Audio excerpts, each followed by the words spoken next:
Sarah Ferguson shares a positive post-surgery report after being diagnosed with breast cancer. Sarah Ferguson surprised fans in June when she disclosed she'd had a mastectomy following a breast cancer diagnosis. During an interview on her podcast Tea Talks on Thursday, Sarah discussed how she expects to spend her time after she's recovered. In the episode, the Duchess of York stated that she has been resting this week by watching Wimbledon tennis from home, but she is looking forward to getting back on her feet and back to walking her corgis, Sandy and Muick, as well as her 5 other pets. Sarah has been unable to exercise but revealed, "I did hear today that I'm allowed to do more walking, so they might be happy with me now," she said, referring to the fact her corgis have been disgruntled about their lack of walks. Sarah explained, "I'm not as mobile as I was, but is thankful for her operation," explaining, "It's with me every day and I'm really grateful because it keeps reminding me to do what I wish to do." She added, "Every time, I think to myself, oh my goodness, this is kind of wonderful. Soon I might be able to wear a dress without a bra. That's a first." The Duchess of York also shared how Princess Beatrice has supported her in her recovery in the previous episode of her podcast. Sarah's co-host, also named Sarah, commented on how unbelievable the Duchess looked,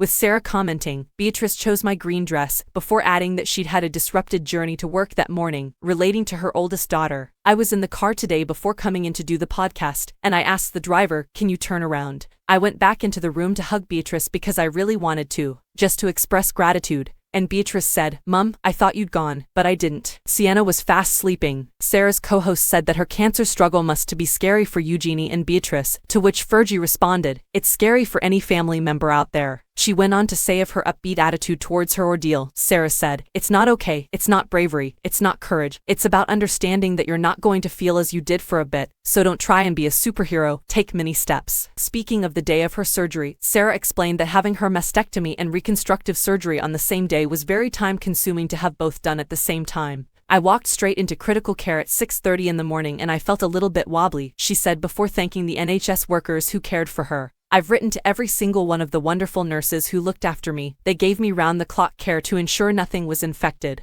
You don't think about it when you're in the best hands." We're relieved that Sarah is on the mend.